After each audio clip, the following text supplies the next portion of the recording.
దయచేసి రేవంత్ రెడ్డి గారి ప్రభుత్వాన్ని కోరుతా ఉన్నాను.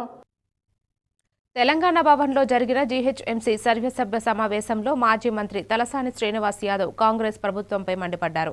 ఇంత తుగ్లక్ పాలన రాష్ట్రంలో ఎప్పుడూ చూడలేదని వ్యాఖ్యానించిన తలసాని మోసపూరిత హామీలతో అధికారంలోకి వచ్చిన కాంగ్రెస్ ఇప్పుడు ప్రజలను మోసం చేయడం తప్ప మరేమీ చేయడం లేదని అన్నారు. కేసీఆర్ నాయకత్వం తెలంగాణ అభివృద్ధికి ప్రాణం పెట్టి పనిచేసిందని ప్రజలు కూడా ఆయనకే మరోసారి అవకాశం ఇవ్వాలని కోరుకుంటున్నారని తెలిపారు.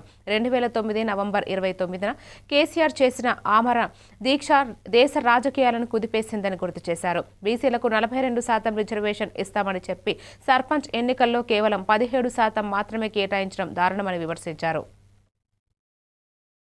ఆ రోజు అన్ని రాజకీయ పక్షాలు కూడా జై తెలంగాణ అనేటువంటి పరిస్థితికి వారు తీసుకురావడం.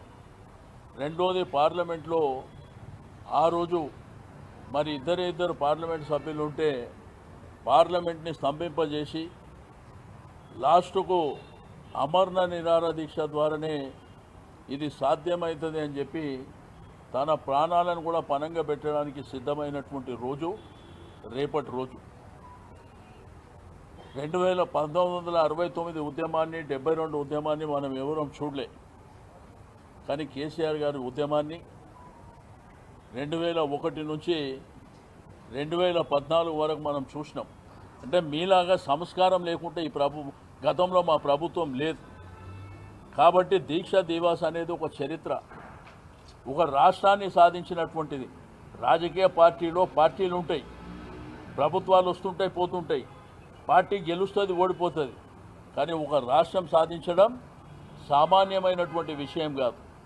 అది అద్భుతమైనటువంటి తెలంగాణ రాష్ట్రాన్ని సాధించి ఈరోజు కేసీఆర్ గారు ఆ రోజు అమరణ నిరాహార దీక్ష ఏదైతే చేపట్టిందో మనం అందరం కళ్ళారా చూసినటువంటి వాళ్ళం.